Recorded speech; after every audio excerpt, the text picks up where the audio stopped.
You guys are, Casey Crater, our producer, and you were joking with me, and I'm going to have a rant. 76ers is my favorite sports team. I've grown up with them since they've been coming here to Franklin and Marshall. And the idea that they're going to be trading their players away when they're having a bad season is frustrating to me, Mike. I can sense that. They're 15-31, but this is a team that made the playoffs the last 2 years, 41-41 last year. Lost the last 5 to get to 41-41. They were showing improvement. They made no trades last year because the GM at the time, Ed Stefanski, said it's a team on the rise with young players.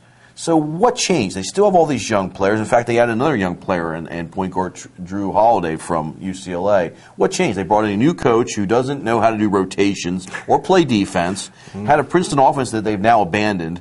They have a GM who didn't bring in outside shooters or a point guard to help them out.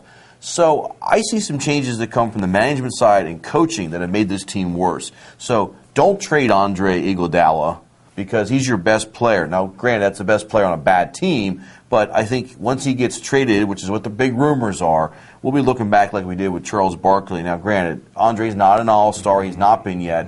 He's being paid like an all-star. Take it easy here. He's being paid like a superstar. You got to rein me in a little bit here. Rein him in, big fella. But he's being paid like a superstar, and yet I think once he gets traded away, I guess what I'm trying to say is we're going to say, gee, I wish we still had that player. Look what he's doing for a good team.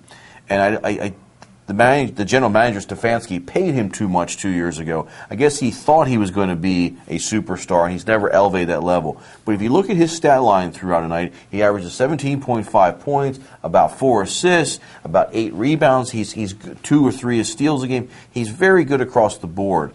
But I get frustrated with, because the team's doing poorly, we need to clean house. Yeah, the general manager, coach need to go.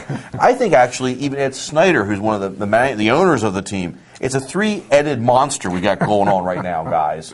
And we need to get rid of them all. And these guys that are good, you got to have a good draft pick, a couple tweaks here and there. And I'm not saying you don't make some trades, but don't just trade your best player just to trade your best player. Well, I don't even know what they could get for Iguodala and what all the salary cap implications of it are. I think Starkey, I'm not quite as hard on Stefanski as you are. We disagree a little bit about Stefanski, but I think Eddie Jordan, and honestly, I think in the Sixers situation, probably half the GMs in the league would have hired Eddie Jordan. I mean, so I'm not saying that was a bizarre out from left field idea to hire him, but it certainly has not worked. They have clearly got worse defensively. There's no question about that. This was an athletic, quick team that was pretty good defensively, right. And there's no question that they've made some bad decisions. And I think the primary one was letting Andre Miller go. Andre Miller, looking back on it, was their best player. And could do some things that they didn't have anybody else could do. When your point guard is your best post-up guy, which he kind of was. And this is, I'm not sure what's happened here.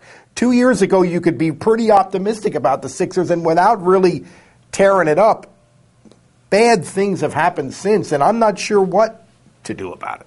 It's funny, Lou Williams is supposed to take over for Andre Miller. Now he barely gets to play. He breaks his jaw, comes back, and now he's not part of the rotation. Yeah, it's disjointed. It's hard to understand what is going wrong here, and it's hard to know what to do about it, I think. I mean, I don't have any answers. I want to throw out a name real quick that you and I talked about in a previous video. Tom Thibodeau of the Boston Celtics, right. Assistant coach. I believe you were the first guy to bring him up to my attention. Defensive guy for the Celtics. Mm-hmm. But he also worked with Kobe Bryant years ago when Kobe was still at Lower Merion. He flew over to China and worked with Yao Ming. He's good at developing young players. You bring him in here, instill the defense. He does the defense for the Celtics. Gee, wouldn't these young players respond well to him? Well, say what you will about Stefanski. He's not going to be okay with 15-31. So I think it's entirely possible that they will can Eddie Jordan, and that's a pretty good name. That makes some sense.